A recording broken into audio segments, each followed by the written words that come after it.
Hi, this is Andrew Twidwell, owner of ABT Plumbing, Electric, Heating, Air. Once again with the show You Got This. It's a show of DIY do's and don'ts. And I'm sitting here in our studio / conference room in Auburn, California with DeeDee Vierra. She is our HVAC comfort advisor. And I've got Rosalie Brown, who is our producer, and she's sitting in lovely LA. And we got a little things to talk to you about. We're having a slow start to this morning. Anyway, so we had a lot going on. We're a little tired today. We actually went out to a ball game last night where we had a good chunk of our team. You were there. Yeah, it was great. We had a huge. We had 40 people out there at the River Cats. We had a couple suites, and it was a great, just a little appreciation for all the hard work our guys are doing. And actually, I had to give up my ticket because we were one short for one person wanted to bring his girlfriend, and we just small town. I went and got my hair cut, and it happened to be Callie, and she started talking about, are you getting ready for the baseball game? I'm like, yeah, and she was really excited about it, and like, wow, she's way more excited about this than I am. She definitely needs to go. She needs my ticket more than I do. So it was good. So yeah, you guys had a good time. It was a great time. It was really fun. It was great for everybody to kind of get to know people's families and kids, and just to be outside of your job box. Yeah. You know, it was a lot of fun. It definitely was something And you had a couple like close calls and. Oh yeah. So one of our guys, Keith, who's on one of the HVAC install teams, was literally holding his 2-year-old son and had a foul ball come right towards him. I mean, he missed it by like an inch. And he's like, if I wasn't holding my kid, he could have had the ball. I could have had that ball. And then Keegan's girlfriend had a fly ball come right at her as well, and she just couldn't reach it, but it was, I mean, right there. It was awesome. It was a great cool. spot. It was really a lot of fun. Everybody had a good time. Yeah, it was definitely, we got to do it again. Yeah, and I got to think, Economy Pest, this is the local angle. I was looking at their Facebook page, and they had gone to a River Cats game. I'm like, we could do that. So shout out to Economy Pest for giving us the idea of actually doing this, and I think it was a really good thing. We're gonna have to do this more often. So yeah. Okay, next time, Dodger game. I'll put at least a couple of you up here. The only price a couple. point between a box seat for a Major League Baseball game compared to a minor league, I think we're talking about a factor of close to, I don't know, 10. I don't know.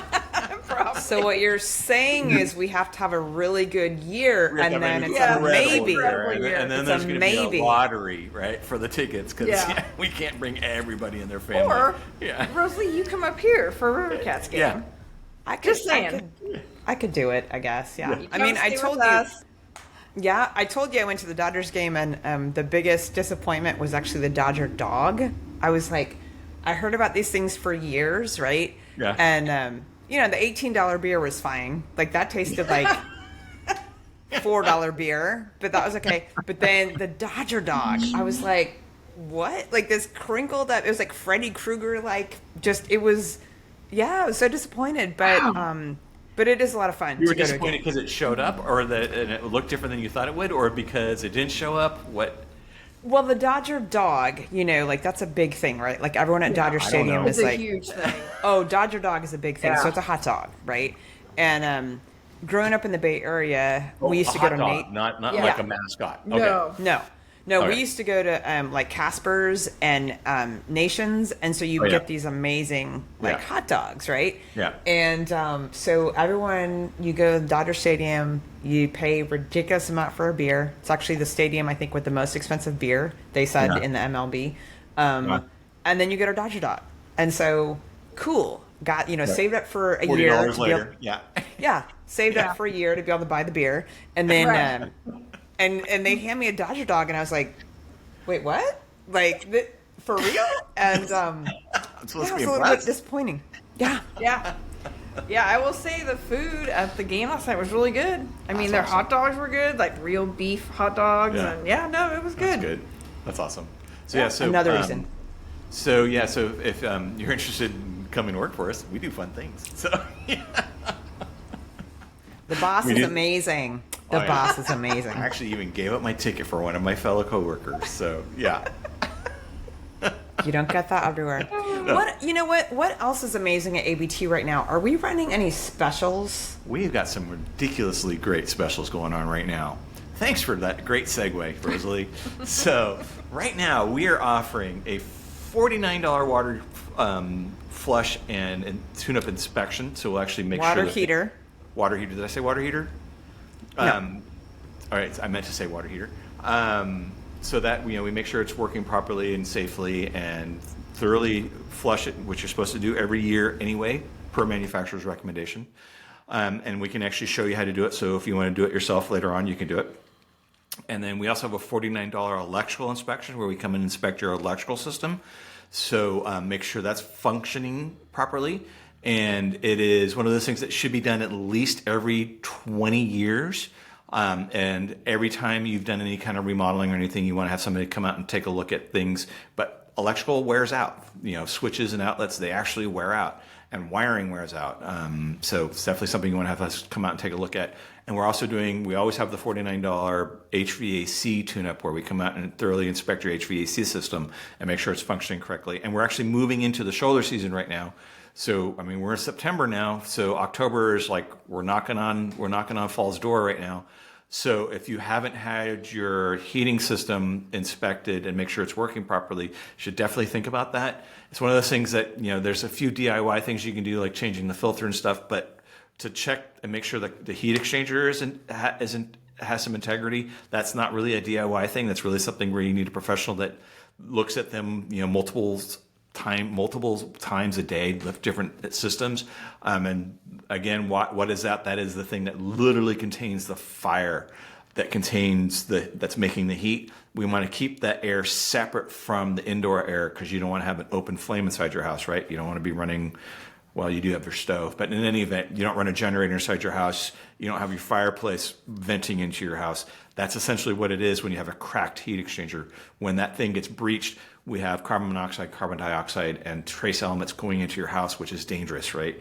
So we want to make sure that thing is sound. So we do that inspection for $49.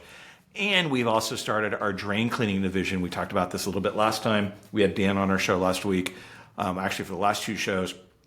And he's heading that division up where we will clear any drain in a residential home for $97, whether that's inside or outside. And if we don't clear it, it's free. So definitely take advantage of those specials. And with those specials, we thought we'd talk a little bit about water heating because DeeDee actually took advantage of having one of the plumbers come out and inspect her water heater to make sure it was functioning.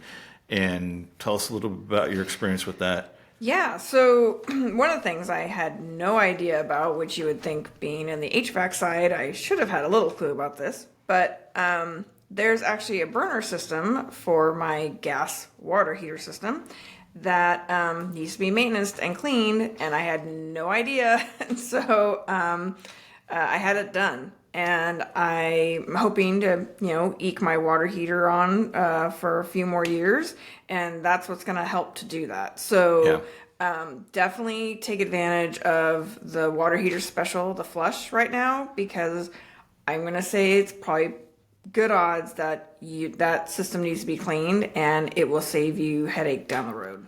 Yeah, and we're kind of going into the shoulder season or cooler season. Is something Rosalie and I were talking about earlier, and she's like, "Why didn't you tell me about this?" So what happens when the temperature drops? Our water heater, our water heater works a little harder.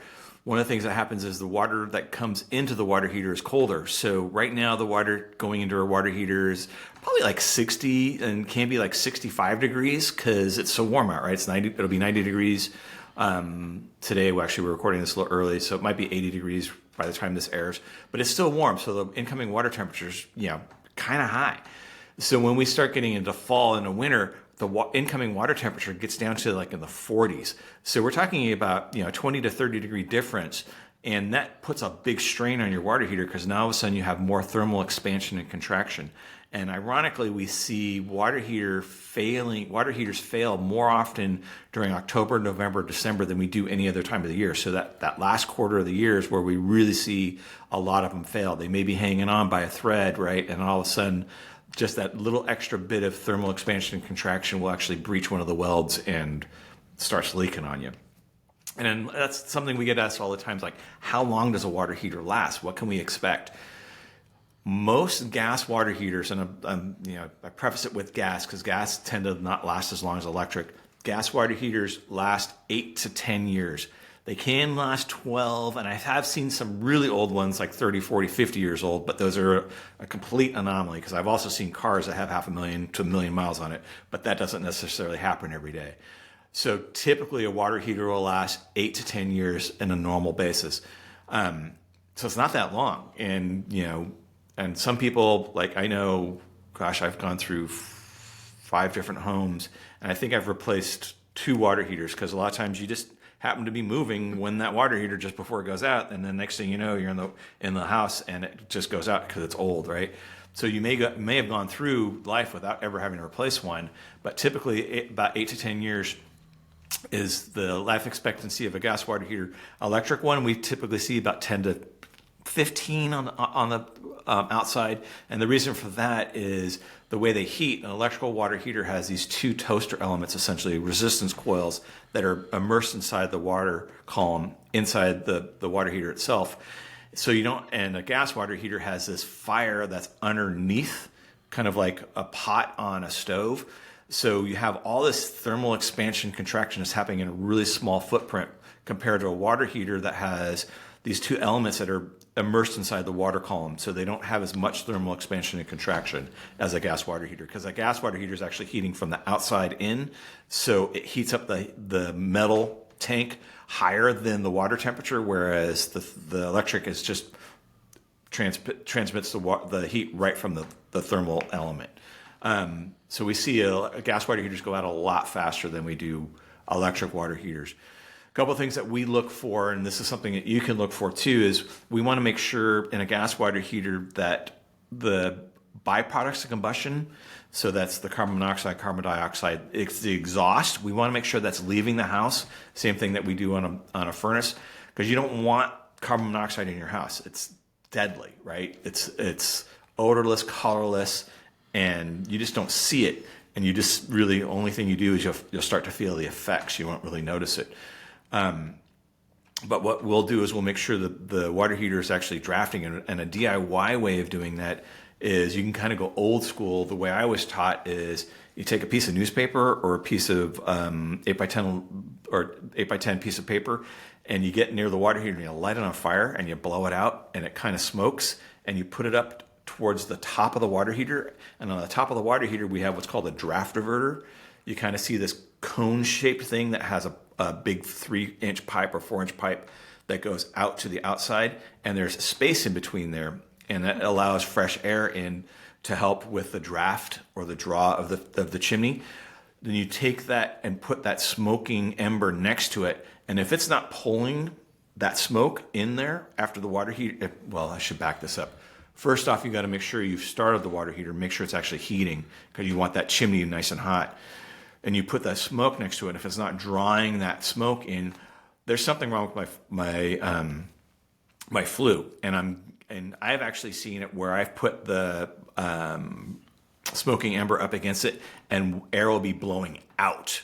So I know carbon monoxide is being released inside the home, and that's something we want to check for. So that's one thing we check when we do a flush. We also make sure we flush the water heater. And the reason why we want to do that is when you heat water, it excites the molecules, and if there's anything in that water like calcium, magnesium, it just kind of drops out of solution and forms. It's in stases in the water column, but when you heat it up, those molecules just drop out and drop to the bottom of the water heater and form this nice little blanket of rock. And I say blanket because it literally insulates the water from the heat.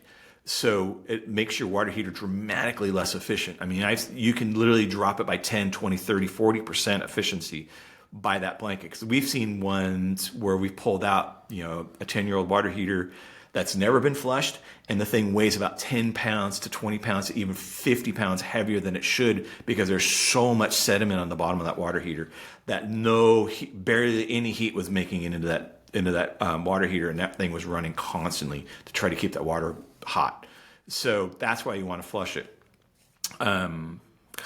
Those are some of the main things. And what else did they check on yours? That's... They checked all my fittings. They checked the gas flexes. They checked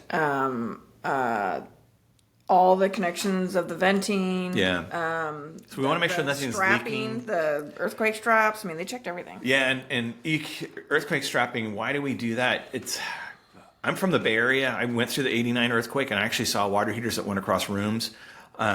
Granted, we don't have as big of earthquakes up here as we experienced in the Bay Area, but we still have earthquakes. I know the first year that I moved here in 2000, we had a fairly significant earthquake. So they do happen up here. So we strap them because you've got gas and water hooked up to those things. So when they break loose, you've got this, they're heavy, you got a lot of water in there. It doesn't take much once that thing gets moving, and if it hits the right oscillation, it can move a lot, right? Because of the water inside of there, and it will literally rip itself from the wall. And now all of a sudden you got an open gas line. So that's why we have earthquake strapping. And if you sell a home now, you have to have earthquake strapping, and there's good reason for it. I've literally seen them, because we didn't do that until before 89. It wasn't really code before 89, and now it's across California that we have to do that, and that's why we do it.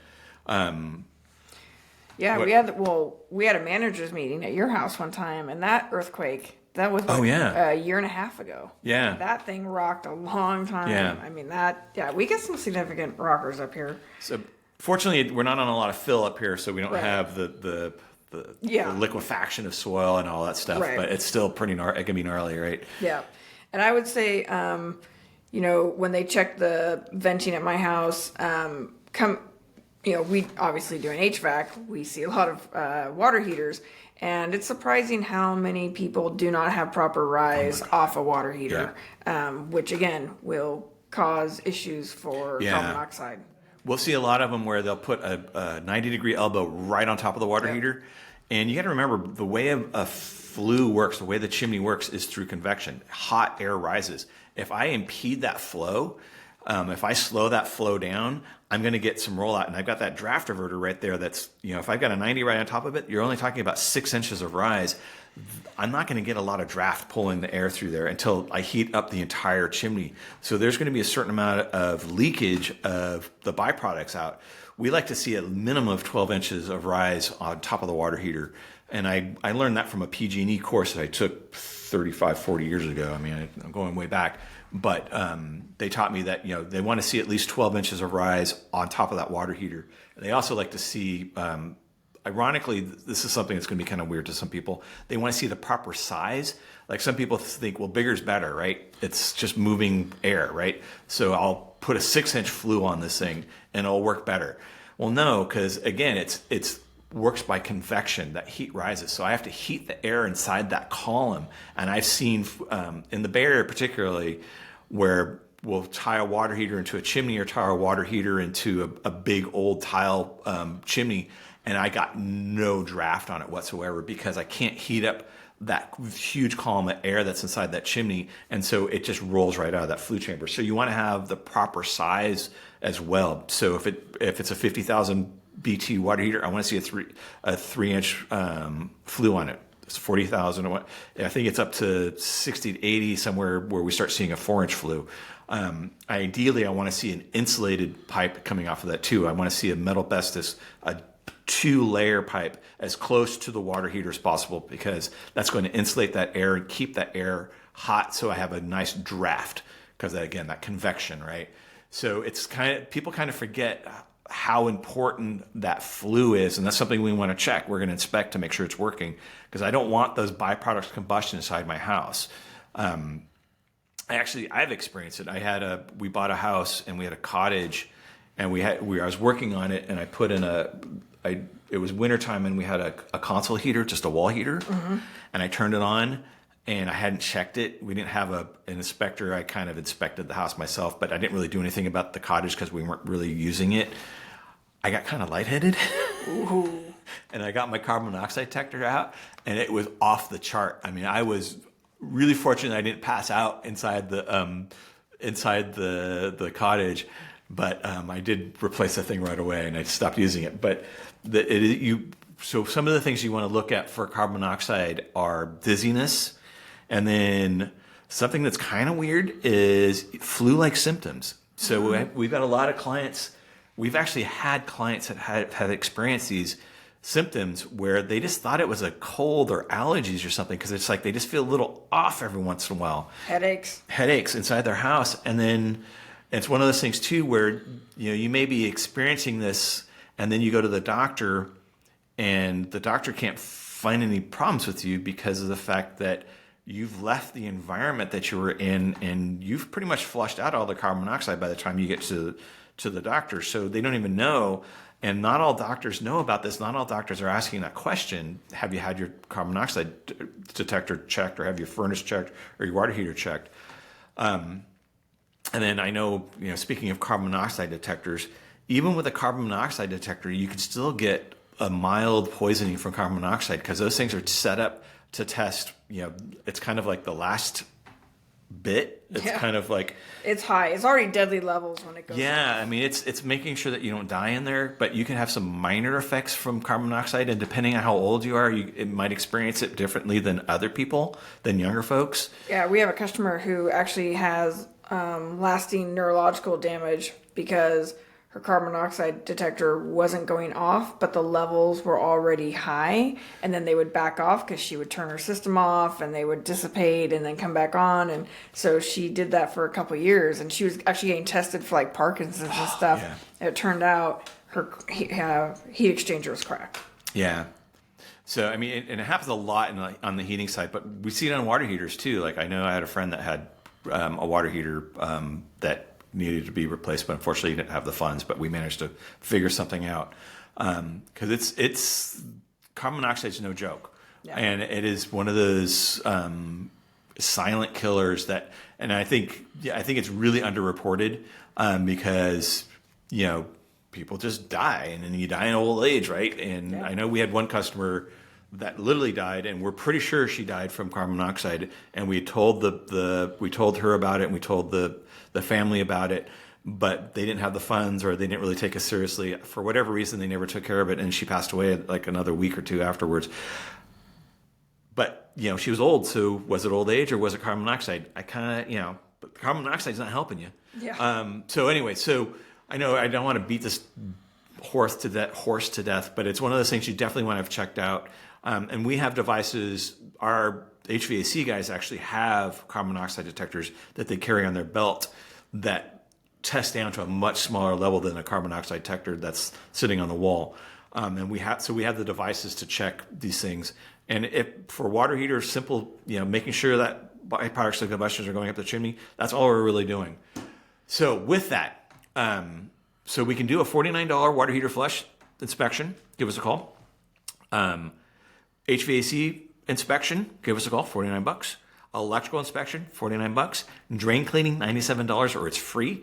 You can reach us at 530-230-9092. That number again, 530-230-9092. You can find us on the web at abtplumbing.com. Please like us on Facebook. We share a lot of fun stuff. We share the show, and these shows are recorded, so you can find us on the web. You can find the podcast and the video, so you can see our mugs. But we are mainly radio. Anyway, thanks for listening. We'll catch you guys next week. Bye.